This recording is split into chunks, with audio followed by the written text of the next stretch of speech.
لیکن ایک کریٹیکل بات جو آج صبح میرے ذہن میں آئی وہی آپ کے ساتھ شیئر کر لیتا ہوں۔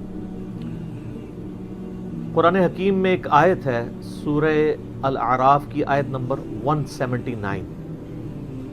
یہ قرآن حکیم میں چند سخت ترین آیات میں سے ہے، اور اس میں اللہ تعالیٰ کی طرف سے ایک بہت بڑا یونیورسل ٹروتھ اور بڑی ہی ایک ڈینجرس خبر انسانیت تک پہنچائی گئی ہے۔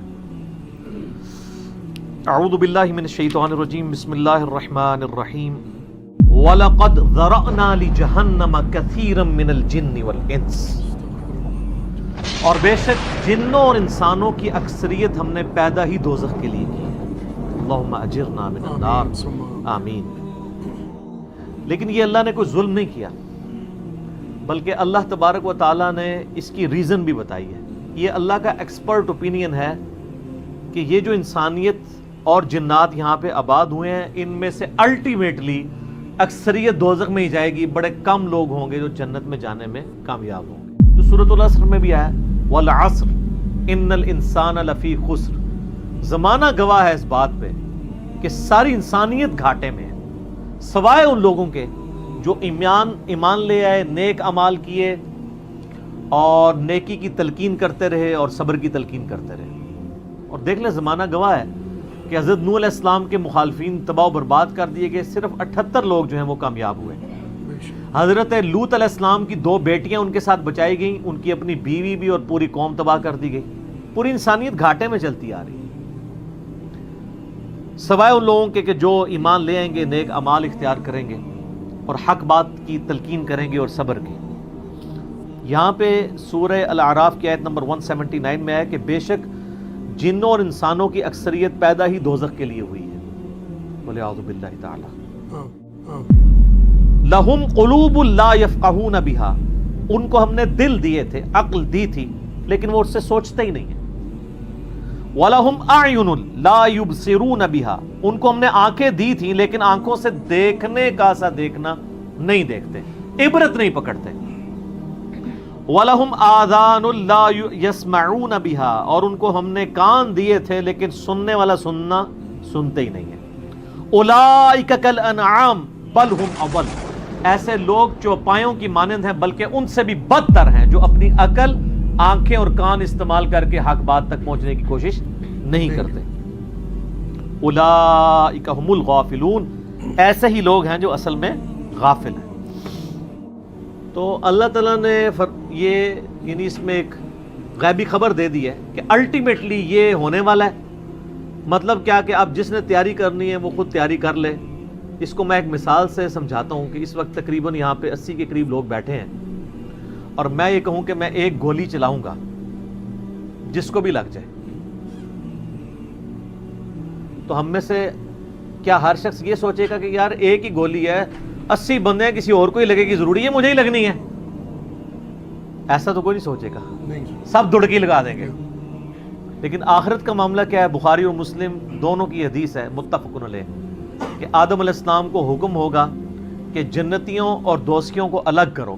حضرت آدم علیہ السلام پوچھیں گے کہ اے اللہ کتنے جنتی اور کتنے دوزخی؟ تو اللہ تعالیٰ فرمائے گا ہر 1000 میں 999 دوزخی اور صرف 1 جنتی۔ تو یہاں اگر 1000 بندہ اور میں کہوں 1 گولی چلے گی، ہر بندہ بھاگنے کی کوشش کرے گا۔ لیکن آخرت کے بارے میں یہ حال ہے کہ ہر ایک بندہ یہ امید لگائے ہوا ہے کہ وہ جو 1 بچے گا نا وہ میں ہوں گا، اور ادھر 1000 بندے کے اوپر 1 گولی چلائی جائے تو 1000 کا 1000 سوچے گا جو 1 پھڑکے گا وہ میں ہوں گا۔ بالکل 180 ڈگری سوچ ہے۔ یا اس کو یوں سمجھے کہ میں کہوں کہ 1 گولی چلاؤں گا، 999 بچ جائیں گے، 1 کوئی لگے گی، کوئی نہیں کہے گا یار 999 بچنے ہیں تو چلو 1 میں بھی ان میں بچنے والوں میں ہوں گا، کہے نا کدھر میں ہی نہ پھنس جاؤں۔ اور آخرت میں تو معاملہ بالکل الٹ ہے۔ بہت کریٹیکل ایشو ہے، انسان کو اپنی آخرت کی فکر کرنی چاہیے، اللہ کو سیریس لینا چاہیے۔ جو لوگ دنیا میں اللہ کو سیریس لیتے ہیں وہی اپنی اصلاح کر لیتے ہیں، ورنہ اللہ تو بے پرواہ ہے۔ یقین کریں، پوری کی پوری انسانیت دوزخ میں چلی جائے اللہ کو کوئی پرواہ نہیں ہے، پوری کی پوری انسانیت جنت میں چلی جائے اللہ کو کوئی پرواہ نہیں ہے۔ اور یہ جو اکثر لوگ مثالیں دیتے ہیں کہ جی دیکھیں کوئی ماں اپنے بچے کو کیسے دوزخ میں پھینک سکتی ہے، تو اللہ تعالیٰ تو ماں سے بھی بڑھ کے محبت کرتا ہے، وہ کیسے پھینکے گا؟ بھائی اس لیے پھینکے گا کہ اللہ تعالیٰ کے وہ احساسات نہیں ہیں جو ایک ماں کے ہوتے ہیں. ماں تو اپنی نفسانی خواہش یا محبت کی وجہ سے مغلوب ہو جاتی ہے، لیکن اللہ مغلوب نہیں ہوتا. اللہ تعالیٰ کیا فرعون سے اس کی ماں سے بڑھ کے محبت کرتا ہے جو اس کا باغی ہے؟ یہ محبت تو ان لوگوں کے لیے جو اس کے تابع فرمان ہو. جو اللہ کے دشمن ہیں ان کے بارے میں تو اللہ تعالیٰ فرماتا ہے انا من المجرمین منتقمون، ہم مجرموں سے انتقام لے کے چھوڑیں گے. ان کے لیے یہ معاملہ نہیں ہے. ہمیں تو یہ بتایا گیا ہے اللہ تعالیٰ ایک بوڑھی نانی اماں ہے جس نے یہ ایک نعوذ باللہ ایک سسٹم چلایا ہوا ہے، اینڈ پہ سب کچھ چھوڑ دے گا. نہ، اگر یہ بات ہوتی تو انبیاء کرام علیہ السلام کی تعلیمات اس طرح کی نہ ہوتی کہ لوگ جو ہے وہ کیجول زندگی گزارنا شروع کرتے ہیں. بڑی سٹرکٹ تعلیمات ہیں. جامع ترمذی میں حدیث ہے کہ سیدنا عثمان غنی رضی اللہ تعالیٰ عنہ علیہ السلام کے بارے میں آتا ہے کہ وہ جب کبھی قبرستان جاتے تو اتنا روتے کہ ان کی داڑھی آنسوؤں سے تر ہو جاتی. تو اصحاب پوچھتے کہ آپ کے سامنے جب جہنم کا ذکر ہوتا ہے آپ پہ اتنی خشیت طاری نہیں ہوتی، لیکن قبرستان میں قبر کے سامنے یہ معاملات آپ کے ساتھ کیوں ہوتے ہیں؟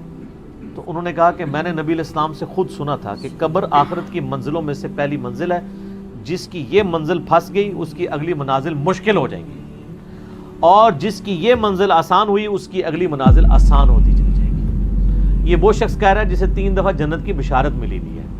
ہمارے پاس کوئی جنت کا ٹکٹ نہیں ہے اور ہماری بے پرواہی اپنے عروج کے اوپر ہے. اسی کو پنجابی میں کہا جاتا ہے نا، عقل نہ ہوئے تے موجیں ہی موجاں، عقل ہوئے تے سوچیں ہی سوچاں. جسے عقل نہیں ہوگی وہ موجیں مارے گا کیونکہ اسے پتہ نہیں ہے نا، لیکن جسے عقل ہوگی وہ سوچے گا کہ یار یہ معاملہ تو بڑا خطرناک ہے. صحیح بخاری میں حدیث ہے، نبی علیہ السلام نے فرمایا آپ ایک جگہ سے گزرے، کچھ اصحاب آپس میں یعنی ہنسی مذاق کرتے ہوئے ہنس رہے تھے، تو آپ کھڑے ہو کہ کچھ میں جانتا ہوں نا، اگر تم جان لیتے تو بہت کم ہنستے، زیادہ رویا کرتے. بہت سیریس کیس ہونے والا. صحیح مسلم میں حدیث ہے، آپ علیہ السلام فرمایا میں نے ارادہ کیا کہ میں اللہ سے دعا کروں کہ تمہیں عذاب قبر سنوا دے. دکھانے والی تو کہانی ختم سر، سنوا دے. لیکن مجھے ڈر ہوا کہ اگر تم نے عذاب قبر سن لیا تم اپنے مردوں کو دفنا نہیں چھوڑ دو گے، ایسی خشیت تم پہ طاری ہو جائے گی. لیکن یہ اللہ تعالیٰ نے سب کچھ پردے میں رکھا ہوا ہے سر. صحیح بخاری میں حدیث ہے کہ میت جو ہے وہ چارپائی پہ کلام کرتی ہے. نیک میت کہتی ہے مجھے جلدی جلدی میری جگہ کی طرف لے چلو، اور جو بری میت ہے وہ چیخو پکار کرتی ہے کہ مجھے کہاں لے کر جا رہے ہو. اور نبی علیہ السلام کے الفاظ ہیں صحیح بخاری میں کہ زمین و آسمان کی ہر مخلوق اس کی چیخیں سنتی ہے سوائے جنوں اور انسانوں کے، کیونکہ جنوں اور انسانوں کو اللہ تعالیٰ نے غیب کے پردے میں یہ چیزیں رکھی ہیں نا، اسی کے اوپر تو جنت ہے. ان الذین یخشون ربهم بالغیب لہم مغفرۃ واجر کبیر. جو لوگ بن دیکھے اپنے رب سے ڈرتے ہیں ان کے لیے مغفرت ہے اور اجر کبیر ہے. دیکھ کے تو سب نے مان لینا ہے، پھر سر اس سے بھی آگے اگر آپ چلے جائیں، صحیح بخاری میں یہ حدیث موجود ہے کہ جب میت کو سوالات کے جوابات نہیں آتے نا تو فرشتے اس سے پوچھتے ہیں کہ تجھے سوالات کے جوابات جو نہیں آئے یہ کیا معاملہ تیرے ساتھ ہوا؟ تو وہ کہتا ہے میں تو وہی کہتا تھا جو لوگ کہتے تھے، سن سنا کے سننی تم نہیں، پڑھ پڑھا کے سننی نہیں. تو فرشتے کہتے ہیں تو نے خود پڑھ کے سمجھنے کی کوشش کیوں نہیں کی؟ پھر فرشتے اسے ایک گرز مارتے ہیں جس سے وہ زمین کے اوپر بالکل، جس کو کہتے ہیں نا پیرلل ہو جاتا ہے، زمین کے خاک بن جاتا ہے. اور اس کی جو گرز کی اگینسٹ اس کی چیخو پکار ہے اس کو جن و انس کے علاوہ تمام مخلوقات سنتی ہے. اگر یہ سن لیں تو ظاہر ہے یہ تو پھر انسان کے بچے نہ بن جائیں.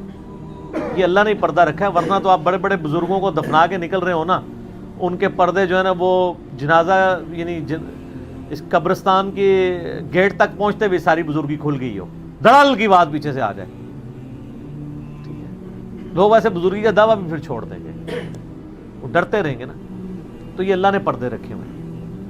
تو اس عید کے اوپر میں یہی پیغام دوں گا کہ اللہ کو سیریس لیں، اور سیریس لینے کا پھر مقصد یہ ہے کہ یہاں پہ ہمارے سب کانٹیننٹ میں کیا ہوتا ہے، یہاں پہ وہ پیکے والا ہی کام چل رہا ہے، دکھلاوا ہی سارا کے سارا چل رہا ہے. سب کانٹیننٹ میں انڈیا، پاکستان، بنگلہ دیش، افغانستان کے اندر یہ ہے کہ اگر کوئی شخص خدا کی طرف راستہ بھی اختیار کرتا ہے نا تو زیادہ زیادہ کیا کرتا ہے وہ کہ وہ کسی کی ماں مر گئی، کسی کا جوان بیٹا مر گیا، کسی کو کوئی بیماری آئی، وہ اللہ کی طرف لگتا ہے تو پہلے کیا کرتا ہے داڑھی رکھ لیتا ہے، تسبیح پکڑ لیتا ہے، مسجد کی طرف آنا شروع کر دیتا ہے، اور اس مسجد کی طرف جو اس کے محلے کی مسجد ہوتی ہے، وہ ایک پریکٹسنگ مسلمان نہیں بنتا، وہ ایک پریکٹسنگ بریلوی یا پریکٹسنگ دیوبندی یا پریکٹسنگ اہل حدیث اور شیعہ بن جاتا ہے۔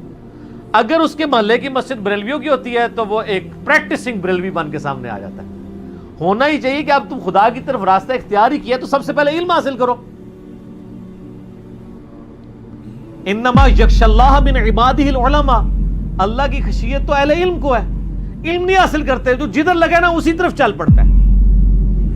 ہونا تو چاہیے کہ آپ پہلے ہی دیکھیں کہ میں قرآن و سنت کا علم حاصل کروں، میں دیکھوں کہ یار کون سے نظریات درست ہیں، کن چیزوں کے اوپر اللہ تعالیٰ نے پکڑ کرنی ہے، کن چیزوں کے اوپر اللہ تعالیٰ نے فرائض میرے اوپر لگائے ہیں۔ وہ کوئی بھی علم نہیں حاصل کرتا، کوئی جدھر لگا ہے ادھر۔ ہمارے محلے میں نے بتایا کہ ایک پوری فیملی قادیانی ہو گئی تھی، میری پیدائش سے پہلے کی بات ہے، صرف ان کے گھر اولاد نہیں ہوتی تھی، بچی پیدا ہوئی، وہ والد پہلی دفعہ گیا مسجد میں، وہ قادیانیوں کی عبادت گاہ تھی، وہ قادیانی ہو گیا، پوری نسل ان کی قادیانی ہے۔ یہ ہماری ٹوٹل تحقیقات ہیں۔ ہمارے سب کانٹیننٹ کے معاشرے میں لوگ پریکٹسنگ اپنے فرقوں کے بنتے ہیں، علم حاصل نہیں کرتے۔ یہی وجہ ہے کہ پوری زندگی کبھی یہ نوبت ہی نہیں آتی کہ میں دیکھوں۔ حالانکہ دنیاوی معاملات کے اندر سب سے پہلے لوگ، کسی نے مکان بھی بنانا ہے نا، وہ کئی ٹھیکیداروں سے مشورہ کرتا ہے، کئی مٹیریل والوں کو ملتا ہے کہ کیا ہوتا ہے کہ وہ صبح مکان شروع کرا دیتا ہے، پوری فیزیبلٹی بناتا ہے، پوری پلاننگ کرتا ہے۔ لیکن ایک دین کے اوپر چلنا ہے جس کے لیے کوئی پلاننگ نہیں، کوئی فیزیبلٹی نہیں، جو جدھر لگا وہ لگ جاتا ہے۔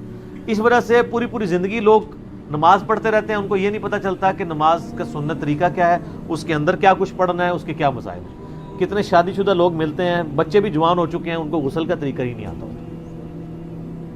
تو علم بنیادی چیز ہے، اس کے اوپر بنیاد رکھیں، اس کے بعد جو ہے وہ آخرت کی طرف آپ کی رہنمائی ہوگی، لیکن علم کے بغیر کچھ بھی نہیں ہوگا۔ اس لیے میں عید کے موقع پر ریکویسٹ کروں گا، جہاں تک بھی ہماری بات پہنچتی ہے، کہ یہ سچائی کا پیغام سب سے پہلے اپنے اوپر لاگو کریں، پھر جاگو اور جگاؤ کی مہم شروع کریں، انسانیت کو بتائیں کہ کتنی بڑی مشکل میں وہ پھنسنے والے ہیں، کتنا بڑا معاملہ ان کے ساتھ ہونے والا ہے، اور یہ اتنا بڑا معاملہ ہے کہ یہ تو چوکوں پہ کھڑے ہو کے اور بڑی بڑی بلڈنگز کی چھتوں پہ کھڑے ہو کے اسپیکر فٹ کر کے لوگوں کو یہ بتانے کی ضرورت ہے۔